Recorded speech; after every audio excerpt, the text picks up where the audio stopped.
I, 28F, got married to my longtime boyfriend Dexter, 29M, last year.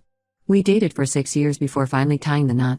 Our relationship started in college when we met through mutual friends at a campus event.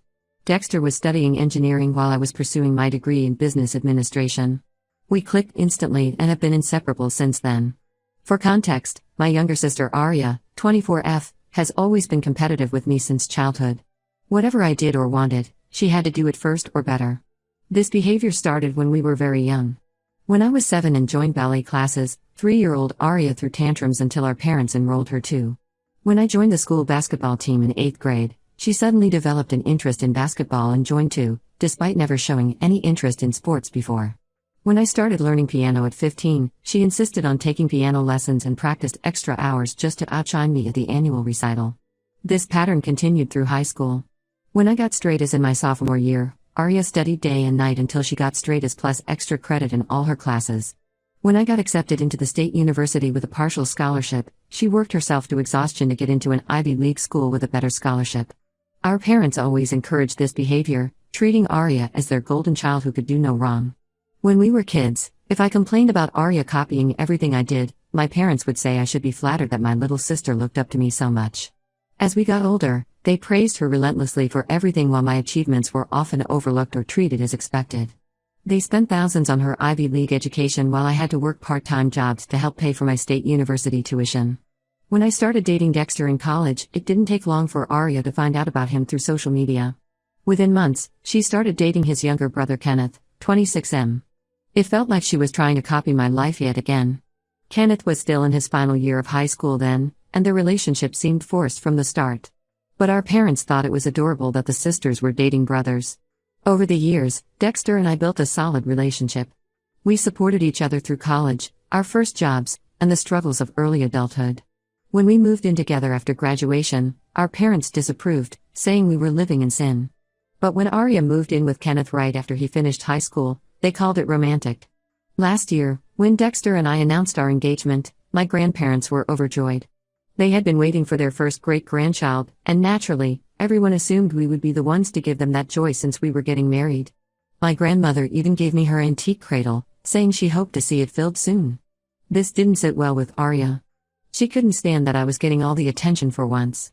During our wedding planning, Aria tried multiple times to overshadow us. She pushed Kenneth to propose, but he wasn't ready. She suggested having a double wedding, which we firmly refused. She even tried to wear white to our wedding until our grandmother put her foot down. 2 months after our wedding, during a family Sunday dinner, Aria announced she was pregnant. Kenneth looked shocked and uncomfortable during the announcement, almost dropping his fork when she said it. Later, we found out through mutual friends that Aria had deliberately gotten pregnant without discussing it with Kenneth. She had stopped taking her birth control without telling him, just so she could have the first grandchild in the family. My parents were ecstatic about becoming grandparents. They completely forgot about our recent wedding and shifted all their attention to Aria's pregnancy. Every family gathering became about her baby shower plans or nursery ideas. My mother spent hours shopping for baby clothes while my father started setting up a college fund for the baby. My grandmother's antique cradle, which had been given to me, was suddenly moved to Aria's apartment because she needed it more. Kenneth confided in Dexter during a brother's night out that he wasn't ready to be a father. He had just started his career in IT and wanted to focus on that first. He felt trapped and manipulated but didn't know how to express this without seeming like a bad guy. But Aria manipulated him into staying, saying their baby needed both parents. She even moved in with him at his parents' house, claiming they needed to start living like a family. The real problems started after the baby was born. Aria quickly realized that having a baby wasn't just about getting attention and cute photos for social media. She struggled with the simplest tasks like changing diapers or waking up for night feeds. Kenneth tried his best but he was equally unprepared. They both started showing signs of being overwhelmed. Aria would call our mother at 3 a.m. crying about how hard everything was, and Kenneth started staying late at work to avoid coming home. Last week, my parents invited Dexter and me for dinner. We thought it was just a regular family dinner, but we were wrong. They had invited Dexter's parents too, which should have been our first red flag. As soon as we sat down, my mother started talking about how stressed Aria was with the baby. She mentioned how Aria needed time to figure out her life and career, and how the baby was making it difficult for her. She talked about how Aria's mental health was suffering and how she needed a break. Then came the shocking part. My parents suggested that since Dexter and I were stable, mature, and had been married longer, we should take the baby and raise it as our own. They said this way we wouldn't need to try for our own child, and Arya could focus on her life. I was speechless. They were asking us to take on someone else's child just because the actual parents weren't ready for the responsibility they had purposely taken on. Now both our families are pressuring us to reconsider. They keep saying we're being cruel by not helping Arya when she needs us. But Dexter and I refuse to let them manipulate us into taking on a responsibility that isn't ours. We didn't ask Arya to get pregnant, and we certainly didn't ask her to use her pregnancy as a way to steal attention. This isn't a used car we're talking about, it's a human being. You can't just hand off your child because parenting turned out to be harder than you expected. Update 1: The situation has gotten worse since my last post. Yesterday, Arya and my mother showed up at my workplace during lunch. I work at a marketing firm in the city, and they somehow found out my lunch schedule. They cornered me in the parking lot as I was walking to my car to grab lunch, demanding that I listen to their proposal. As soon as they approached me, I knew this wasn't a casual visit. Arya looked like she hadn't slept in days, with dark circles under her eyes. She started crying about how she and Kenneth weren't ready for parenthood and how they needed more time to figure things out. She kept saying she felt trapped and overwhelmed, that she never expected motherhood to be this hard. My mother then revealed their new plan.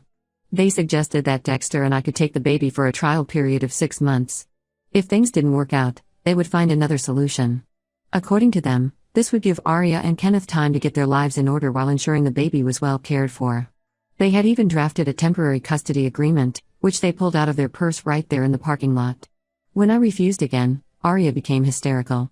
She screamed that I was ruining her life and that if I really loved her, I would help her.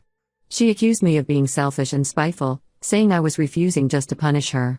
Several of my co-workers who were also on their lunch break stopped to stare at the scene she was creating.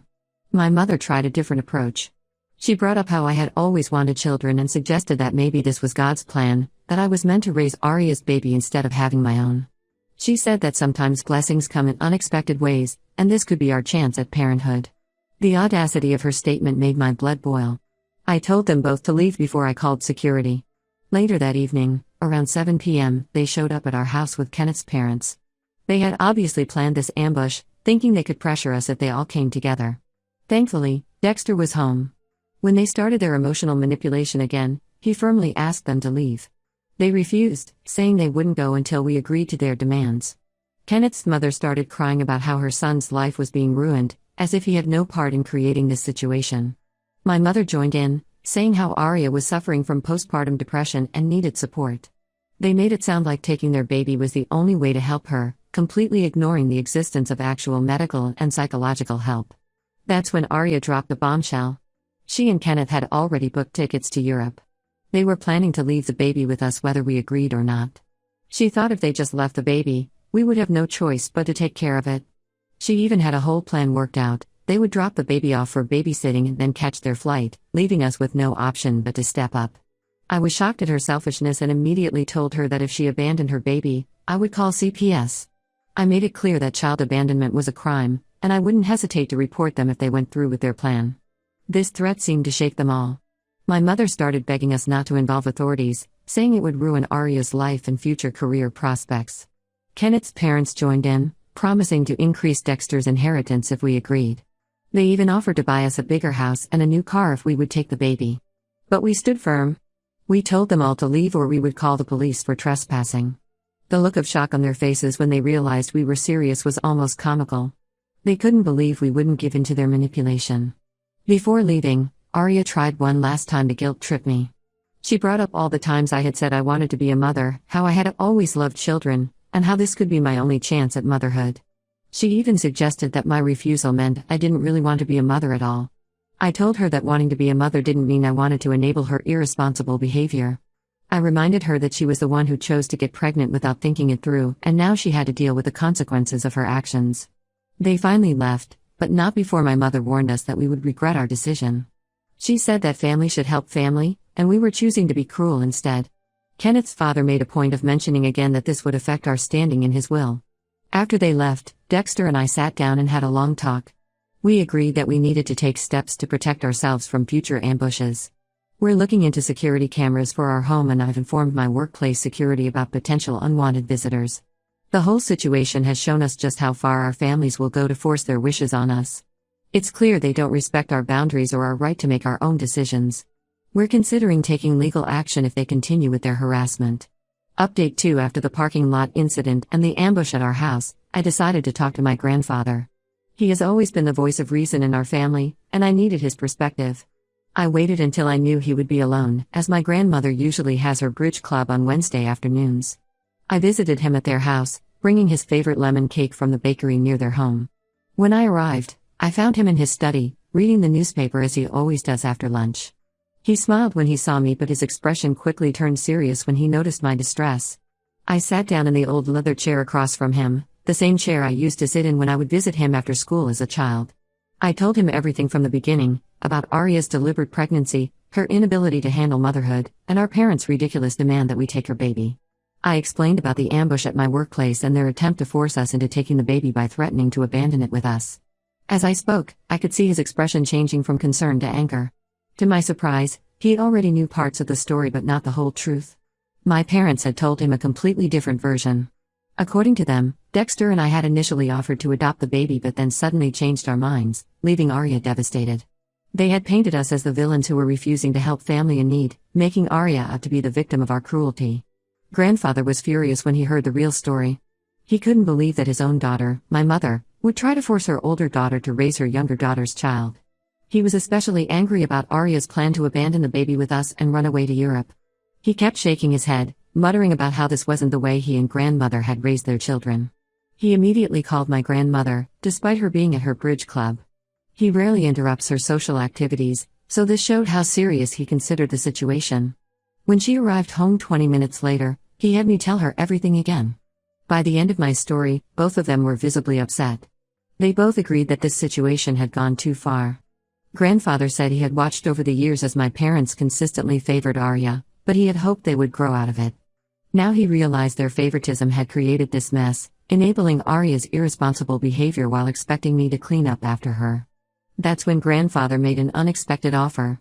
He owned several properties, including a beautiful house in a quiet neighborhood about an hour away from our current home. The house had been a rental property for years, but the current tenants had just moved out. He offered to give it to us, saying we needed to distance ourselves from this toxic situation. At first, I tried to refuse. The house was worth at least $500,000, and it felt like too much to accept. But grandfather insisted. He said he had planned to leave it to me in his will anyway, and giving it to us now would help us escape this impossible situation. My grandmother agreed with him. She said that sometimes the only way to deal with toxic family dynamics is to create physical distance. She also pointed out that the house would give us space to start our own family when we were ready, without interference from either set of parents. They had their lawyer draw up the paperwork the very next day. The house was transferred to our names with the condition that we couldn't sell it for at least 5 years, not that we would want to. Grandfather said this condition was to prevent our parents from trying to pressure us into selling it and giving the money to Arya. When I got home that evening and told Dexter about my grandparents' offer, he was stunned. He had always gotten along well with my grandparents, but this level of support was unexpected. We spent the night discussing the offer and what it would mean for us. Moving an hour away would mean longer commutes to work, but the peace and distance it would provide seemed worth it. We decided to accept my grandparents' generous offer. The house needed some minor renovations before we could move in, but grandfather offered to cover those costs too. He said he wanted us to have a fresh start, free from the drama and manipulation we'd been dealing with. Update 3: It's been 3 months since we moved into the house my grandfather gave us. The distance has helped immensely in maintaining our sanity. The first thing we did after moving was change our phone numbers and only gave the new ones to my grandparents and a few trusted friends. We also installed a comprehensive security system with cameras, just in case anyone tried to show up uninvited. The house has become our sanctuary. We spent the first month repainting and making it our own. Dexter converted one of the spare rooms into his home office, and I turned another into a library, something I've always wanted. The large backyard gives us space to garden and relax, far from the drama we left behind. Arya and Kenneth never went to Europe. After realizing we were serious about calling CPS, they had no choice but to step up as parents. From what we've heard through mutual friends, they're both finally taking parenting classes and seeking help with childcare. Kenneth's parents stopped threatening us with the inheritance when they realized we weren't going to change our minds. My mother still tries to reach us through mutual friends. She sends messages saying we're being childish by moving away and that we're breaking up the family. She even tried to get my work email address to contact me, but thankfully my company respects employee privacy. Last week, She sent a letter through one of my cousins, claiming that Arya was depressed because of our actions and that we were being cruel by not helping her. My father hasn't made any direct attempts to contact us, but he's been telling everyone who will listen that we abandoned the family when they needed us most. He's trying to paint us as the villains in this story, but most people who know the whole truth understand why we had to distance ourselves. My grandparents have been our biggest supporters through all this. They regularly visit us in our new home and have made it clear to everyone that they stand by our decision. Grandmother even told my mother to stop trying to contact us until she can respect our boundaries. This caused a huge fight between them, but my grandmother stood firm. Dexter's parents eventually apologized for trying to manipulate us with the inheritance threat. They sent a letter acknowledging that they were wrong to try to force us into taking Arya's baby. However, we're still keeping our distance. One apology doesn't erase months of manipulation and pressure.